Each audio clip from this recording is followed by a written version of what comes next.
দেখুন অনেকটা কিন্তু চিনির শিরাটা কিন্তু বসে গেছে, আর একটু কিন্তু একদম মানে বসে যাবে। আর কি সুন্দর কালারটা এসছে দেখুন, গরম চার যে একটা কালার থাকে সেটা মানে বোঝাই যাচ্ছে, কি সুন্দর একটা কালার হয়ে গেছে আচারটা। সুপ্রভাত বন্ধুরা, সুধা ভিলেজ ব্লগে আপনাদের সবাইকে স্বাগত। আবার একটা নতুন ব্লগ নিয়ে চলে এলাম। আপনারা আমার সঙ্গে থাকুন আর শুরু থেকে শেষ পর্যন্ত ব্লগটা দেখতে থাকুন।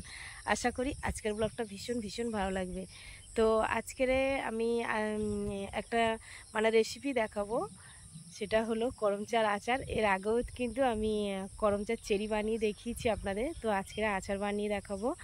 তো আজকের একদম সকালবেলাটাই কিন্তু চলে এসেছি, আর ঘরের সমস্ত কাজও করে নিয়েছি। আর কদিন ধরে কিন্তু বন্ধুরা ভালোই বৃষ্টি হচ্ছে, আমাদের এখানে ঝড়ও হচ্ছে। তো আপনাদের ওদিকে কি ঝড় বৃষ্টি হচ্ছে? যা গরম পড়েছিল, একটু বৃষ্টি হয়ে তাও একটু যেন ওয়েদারটা ঠান্ডা হলো। তো চলুন তাহলে রেসিপিটা শুরু করি।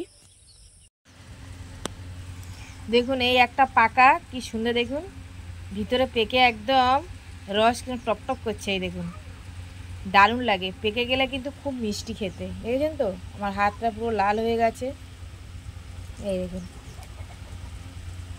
তো এবার বীজগুলো বের করে নেব।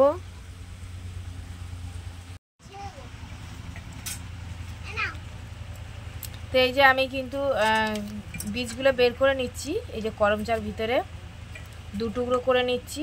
আর আপনারা চাইলে যদি মনে করেন না দু টুকরো করবো না, তাহলে এরকম সাইডভাবে কিন্তু কেটে নাও, আস্তে আস্তে করে বীজটা বের করে নিতে পারেন। তো এই যে আমারটা তো দু টুকরো হয়েই যাচ্ছে, আমি আমার মতো করে নিয়েছি, আপনারা আপনাদের মতো করে নেবেন। যদি মনে করেন যে গোটা অবস্থায় রাখতে পারেন বা এরকম দু টুকরো করে দিতে পারেন, তো আমি দু টুকরো করেই দিচ্ছি। আর একদিকে দেখুন কতগুলো কিন্তু এই একইভাবে কিন্তু ছাড়িয়ে নিয়েছি। আর এর বীজগুলো দেখুন কি সুন্দর সাদা সাদা বীজ, এই যে এর ভিতরে বীজগুলো দেখছেন তো, এই যে এই বীজগুলো বের করে দিতে হয়, না তো মুখে পড়লে ভালো লাগবে না খেতে। তো আজকের আমি করমচার আচার বানাবো, তার জন্য করমচাগুলো আমি দু টুকরো করে কেটে নিয়েছি। আর ভিতরে বীজ ছিল, বীজগুলোও কিন্তু বের করে নিয়েছি। তো প্রচণ্ড গরম বন্ধুরা, আর এখন কিন্তু এই সময় কিন্তু করমচার সিজন। তো ভাবলাম আমি একটু আচার বানিয়ে নিই। আর কিছুদিন আগেই কিন্তু আমি চেরি বানিয়ে দেখিয়েছি। আর এখানে দেখুন কত সবজি নিয়ে এসছে সোনাইয়ের বাবা, তো সবজিগুলো এই গুছিয়ে নিচ্ছি।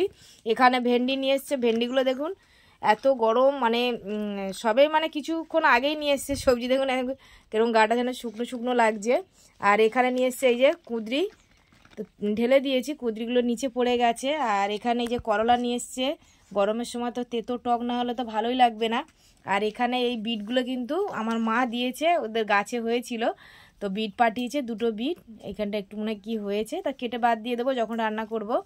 তো এখন সবজিগুলো আমি গুছিয়ে নেব, তারপরে এবার আচারটাতে কী কী ভাবে মশলা দিয়ে আমি বানাবো সেগুলো আপনাদের সাথে শেয়ার করব। তো এখন সবজিগুলো আমি গুছিয়ে নিই। তো আচার বানানোর জন্য একটা মশলা বানাতে হবে। এই যে শুকনো লঙ্কা নিয়েছি, গোটা জিরে আর মৌরি, তেজপাতা, আর লাগবে লবণ, সর্ষের তেল আর পাঁচফোড়ন। তো পাঁচফোড়নটা নেওয়া হয়নি, আর তেলটা, তো ওগুলোও কিন্তু লাগবে। তো এখন আমি এই মশলাটা কিন্তু হালকা করে করে ভেজে মশলাটা গুঁড়ো করে নেবো। আর এটা কিন্তু মিহি হবে না, একদম কিন্তু একটু গোটা গোটা ভাব থাকবে। দেখুন মশলাটা কিন্তু আমি ভেজে নিয়েছি আর শিলে গুঁড়ো করে নিচ্ছি। শিলে গুঁড়ো করলে মশলাটা কিন্তু ভালো হয়, বেশ গোটা গোটা থাকবে। আর যখন আচারটা খাবো তখন কিন্তু এই মশলাটা যখন মুখে পড়বে বেশ ভালোই লাগবে। আর মিহি করে দিলে অতটা কিন্তু ভালো হয় না, ওই জন্য কিন্তু গোটা গোটা থাকবে, বেশি মানে গুঁড়ো করব না, এরকম থাকবে। তো এবার আমি তুলে নেব। এই তো করম চাটা আমি ভালো করে জলে ধুয়ে একদম পুরো একটু রোদ খাইয়ে নিয়েছি, দেখুন একটু শুকিয়ে গেছে। আর করম চার এই আচারটা কিন্তু আমি সারা বছর রাখবো, তার জন্য কিন্তু একটু রোদ খাইয়ে নিয়েছি। আর জল থাকলে কিন্তু আচারটা বেশি দিন রাখতে পারবো না, যেহেতু আমার ফ্রিজ নেই, ওই জন্য ফ্রিজ ছাড়া থাকবে। তো এখন আমি এই যে সরষের তেল কড়াই দিয়ে দিয়েছি, তেলটা গরম হয়ে গেছে, আমি কিন্তু এবারে করম চাটা তেলের ওপর দিয়ে দেবো। তো আমি ফোড়নে দেবো পাঁচফোড়ন,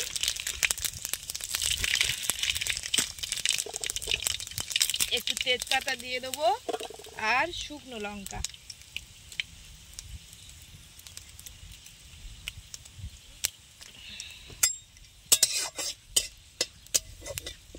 এবারে করমচাটা দিয়ে দেবো।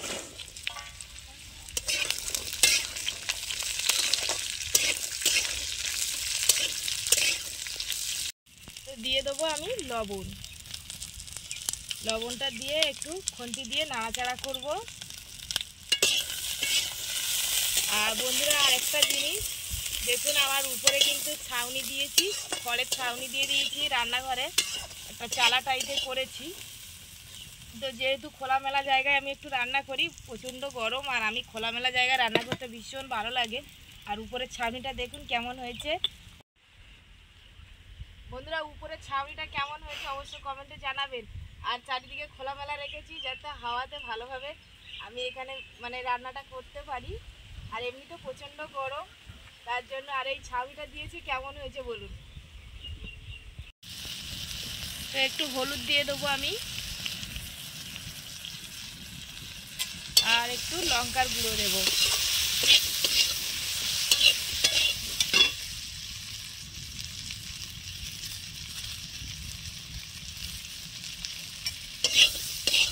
দিয়ে একটু ওরকম ভালো করে আমি খুন্তি দিয়ে নাড়াচাড়া করে মশলাটা ভালো করে এর সঙ্গে মিশিয়ে নেব। আর এমনিতে করমচার এই যে চামড়াটা কিন্তু অনেকটা সিদ্ধ হয়ে গেছে ভাজতে ভাজতে, আর খুবই নরম এর গাটা। তো এই যে দেখুন, এই চিনিটা আমি দিয়ে দেবো এই বাটির আধ বাটি। আমি চিনিটা দিয়ে দিয়েছি, আর দেওয়ার সময় একটু স্কিপ করে গেছি বন্ধুরা, তার জন্য সরি। আর এই যে দেখুন অনেকটা কিন্তু চিনির শিরা মানে রস ছেড়ে দিয়েছে। তো এই রসটা একদম কিন্তু ড্রাই করে নেবো, পুরো শুকনো শুকনো হবে চাটনি এই আচারটা। দেখুন অনেকটা কিন্তু চিনির শিরাটা কিন্তু বসে গেছে, আর একটু কিন্তু একদম মানে বসে যাবে। আর কি সুন্দর কালারটা এসছে দেখুন, গরম চার যে একটা কালার থাকে সেটা মানে বোঝাই যাচ্ছে কি সুন্দর একটা কালার হয়ে গেছে আচারটা। আর আমি কিন্তু কোনো কালারই দিইনি, আপনারা তো দেখলেন আমি কিভাবে বানালাম। তো এর উপরে এবারে যে মশলাটা বানিয়ে রেখেছিলাম সেই মশলাটা দেব। তো এই যে মশলাটা এবার পুরো দিয়ে দেবো। আর এই মশলাটাই কিন্তু মেন, এই মশলাটা দিলে দারুণ আরও কিন্তু টেস্ট হয় আচারটা।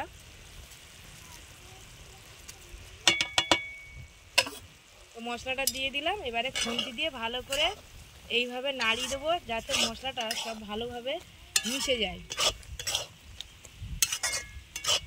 আর একটু কিন্তু এই যে ভিতরে যে শিরাটা আছে এটা কিন্তু একদম বসে যাবে। তো দেখুন তো আচারটা কিন্তু আমার একদম রেডি, এবার নামিয়ে নেবো। তো এই যে দেখুন আচারটা কিন্তু কি সুন্দরভাবে কিন্তু বানিয়ে নিলাম। তো এবারে আমি আচারটা এবার নামিয়ে নেবো, নিয়ে ঠান্ডা করে নেবো। পুরো একদম কিন্তু রসটা কিন্তু এর গায়ে গায়ে হয়ে গেছে, এবার ঠান্ডা হয়ে গেলে এর গায়ের সঙ্গে মিশে যাবে। তো আচারটা আমার একদম ঠান্ডা হয়ে গেছে, আর আমি এখানে একটা কৌটো নিয়েছি, এই কৌটোর মধ্যে রাখবো। আর আপনারা চাইলে কাঁচের জারের মধ্যে রাখবেন, কাঁচের জারে রাখলে কিন্তু আচারটা ভালো থাকবে। আমরা মানে বেশি দিন রাখবো না, আচার জিনিসটা বুঝতেই পারছেন গরমের সময় এখন খেয়ে নেবো। আর আমার মেয়েরা ভীষণ ভালোবাসে, আর খুব সুন্দর হয়েছে আচারটা। মেয়েরা তো টেস্ট করে দেখেই নিয়েছে, বলে মা খুব সুন্দর বানিয়েছো। ওই জন্য বলছে কাঁচের জারে আর রাখতে হবে না, তুমি এমনি কৌটোর মধ্যে রাখো, এখান থেকে আমরা প্রত্যেক দিন বের করে করে খাবো। আর এটা এমনি ভাত পাতে বা এমনি বিকালের সময় আপনারা যদি বসে যদি খান হেভি লাগবে।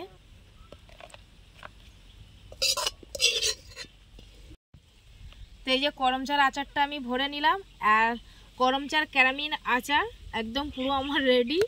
আর আপনারা কারা কারা পছন্দ করেন এই ক্যারামিন আচারটা করমচার, তো অবশ্যই আমাকে কমেন্টে জানাবেন। তো এখন এবার ঢাকনা দিয়ে দেবো। এই যে দেখুন বন্ধুরা আমাদের এদিকে বৃষ্টি হচ্ছে, আর কি সুন্দর হালকা হালকা বৃষ্টি মানে শুরু হয়ে গেছে। তো আপনাদের ওদিকে কি বৃষ্টি হচ্ছে অবশ্যই কমেন্টে জানাবেন। পুরো গরমের হাত থেকে কিন্তু একটু রক্ষে পেলাম। তো ব্লগটা এখানেই শেষ করছি। যদি ব্লগটি ভালো লাগে সাবস্ক্রাইব, লাইক, কমেন্ট, শেয়ার করবেন। আর আমার পাশে থেকে আমাকে সাপোর্ট করবেন। যারা আমার ফেসবুক পেজে ভিডিওটা দেখছেন পেজটিকে ফলো করবেন। সবাই ভালো থাকবেন, সুস্থ থাকবেন। টাটা, আবার নেক্সট ব্লগে আপনাদের সাথে দেখা হবে।